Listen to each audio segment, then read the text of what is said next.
আসসালামু আলাইকুম। ATN Bangla UK London studio থেকে সংবাদে স্বাগত জানাচ্ছি আমি সালাউদ্দিন শাহীন। প্রথমেই সংবাদ শিরোনাম।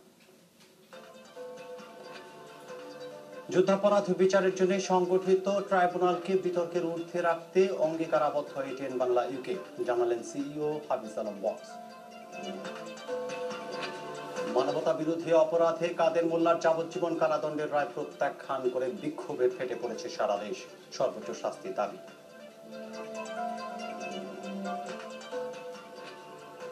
স্ট্যাফোর্ড হাসপাতালের চিকিৎসা সেবায় বছরের পর বছর ধরে ভয়াবহ অবহেলা এবং উপেক্ষার প্রমাণ পেয়েছে বিশেষ তদন্ত কমিটি। এবং ওয়েন রুনি ও ফ্রাঙ্ক ল্যাম্পার্ডের গোলের সুবাদে ওয়েম্বলিতে অনুষ্ঠিত প্রীতি ম্যাচে ব্রাজিলকে পরাজিত করল ইংল্যান্ড।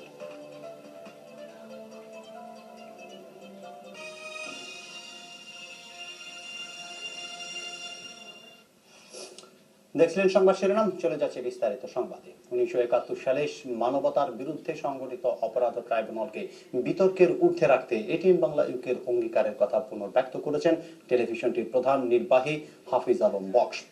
তিনি বলেন, বাংলাদেশের স্বাধীনতা, সার্বভৌমত্ব এবং বিচার ব্যবস্থার প্রতি শ্রদ্ধা রেখে এটিএন বাংলা ইউকে বরাবরই মুক্তিযুদ্ধের চেতনাকে লালন করে এসেছে।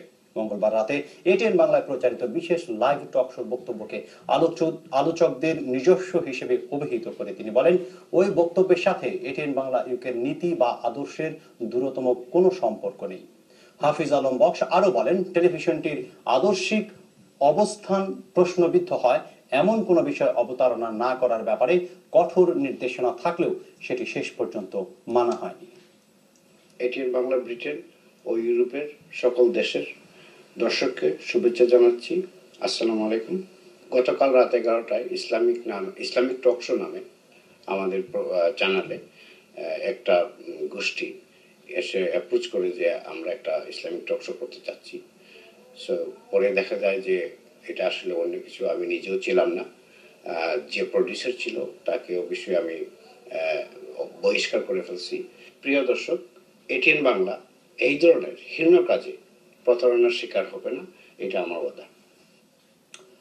স্ট্যাফোর্ড হাসপাতালের চিকিৎসা সেবায় বছরের পর বছর ধরে ভয়াবহ রকমের অবহেলা এবং উপেক্ষার প্রমাণ মিলেছে জনস্বার্থে গঠিত তদন্ত কমিটি রিপোর্টে।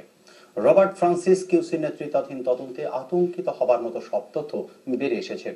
এমনকি পানি চেয়ে সময় মতো না পেয়ে রোগীদের ফুলদানিতে